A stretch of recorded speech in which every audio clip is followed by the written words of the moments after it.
In this video tutorial, we continue with the design of the Gatekeeper's Lodge doors, drawing inspiration from the arts and crafts historical era of architecture. We will be studying the ledger-style door assembled with mortise and tenon joinery. The examples you see here are fine examples of contemporary doors milled and fabricated to replicate historic doors.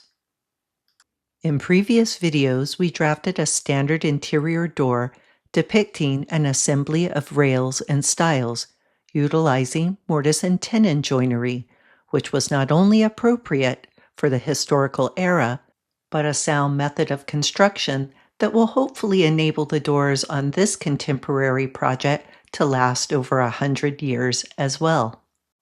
Let's now move on to draft a type of door that is referred to as a passage door, and is typically found used for smaller openings as compared to the doors at rooms. We will specify this door at the laundry and linen closet areas of the first floor. For this door, we will create tall ledger panels instead of the bottom panel, as we saw with the typical interior door assembly. Each of the rails and ledgers will be assembled using mortise and tenon joinery.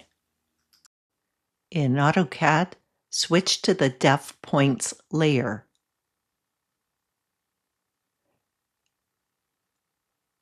Next, draft a 5 feet length line from the last door we drafted in a previous video. Copy the second door in the series to modify for the ledger door style. Place the copy at the end of the reference line we drafted a moment ago. On the copied door, delete the hatch patterns, as these will need to change when we modify the overall dimensions of the door and add the ledger panels. Use the distance command to double-check the door dimensions. This will help us to understand what will need to be modified for the new door type.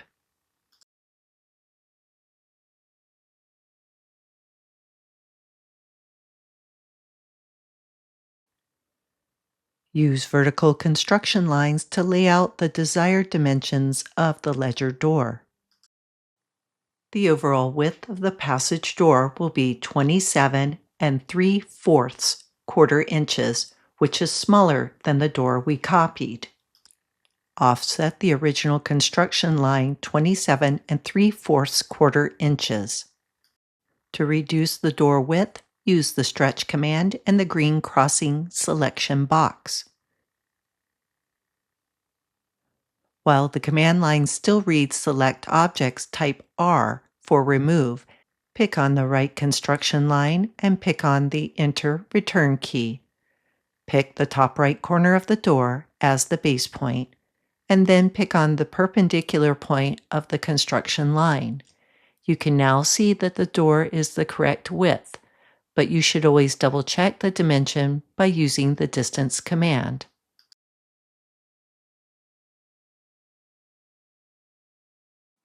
The stiles of this door will not be as wide as the standard interior door stiles.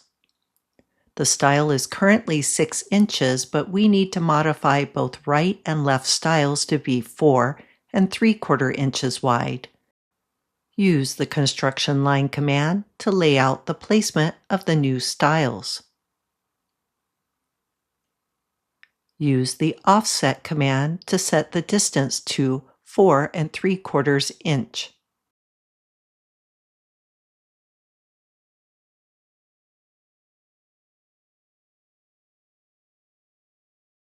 Use the Move command to move the 2 long vertical stiles. Move the lines directly on top of the construction lines, since these mark the new stile placement. Use the Offset command to set the distance between the vertical panels to 3 inches.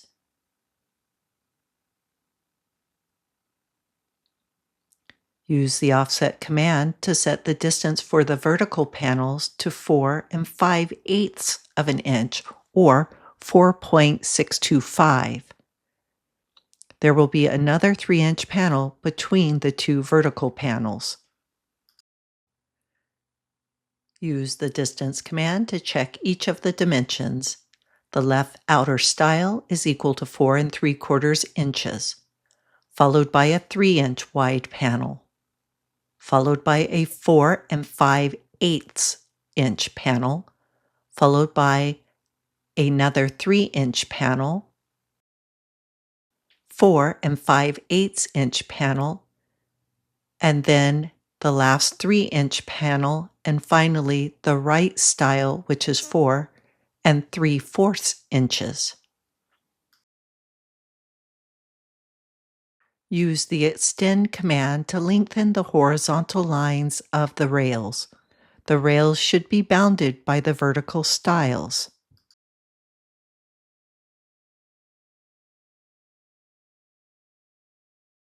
Switch the current layer to I-elevation-medium. Now that the construction lines mark the correct width of each of the vertical panels, it's time to draft the object lines over the construction lines. Use the line command to draft over the construction lines as you see demonstrated here.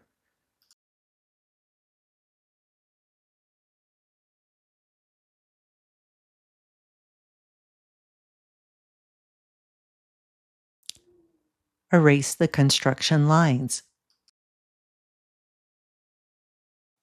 It is now time to check the placement of the rails. Use the distance command to check the existing dimensions. Use horizontal construction lines to mark the placement of the rails.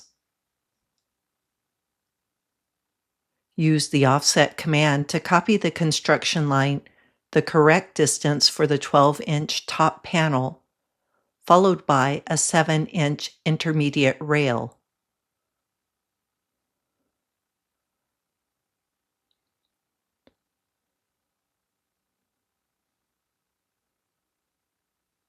Use the move command to align the existing rails to the construction lines.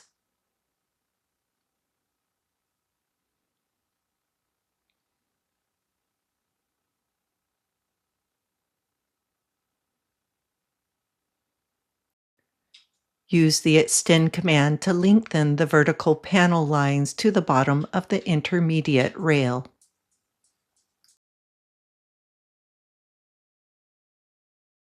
Delete the construction lines.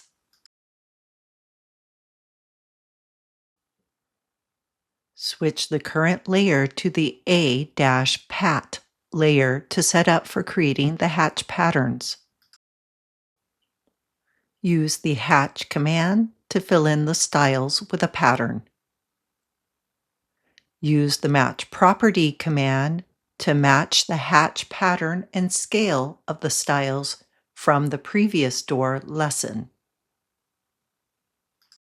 Use the hatch command to fill in the rails with a pattern.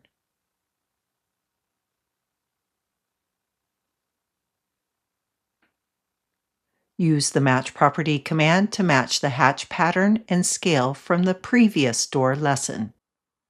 Use the hatch command to fill in the ledger style panels below the intermediate rail. Use the match property command to match the hatch pattern and scale of the stiles. Let's use the David Morgan method to create visual distinction by increasing the scale of the hatch pattern on the ledger panels. Increase the scale from 12 to 18. Now hatch the top panel of the door. Use the match property command to match the panel, pattern, and scale to the ledger panels. Use the hatch command to fill in the vertical panels between the ledger style panels. Reduce the scale from 12 to 9 inches to continue to create visual distinction. Change the current layer to the A-dimensions layer. Use the Shop ZZ dimension style. This is what the dimension door with the ledger panel callout should look like when you're done. Note there is a multi-leader callout style that you have not seen before. You will need to create the multi-leader style for yourself. The final step in this tutorial is setting up the D-size sheet with individual viewports, each scaled to the 1/2 inch equals 1 foot required scale listed in the title bar. This is what the final PDF layout should look like for this assignment.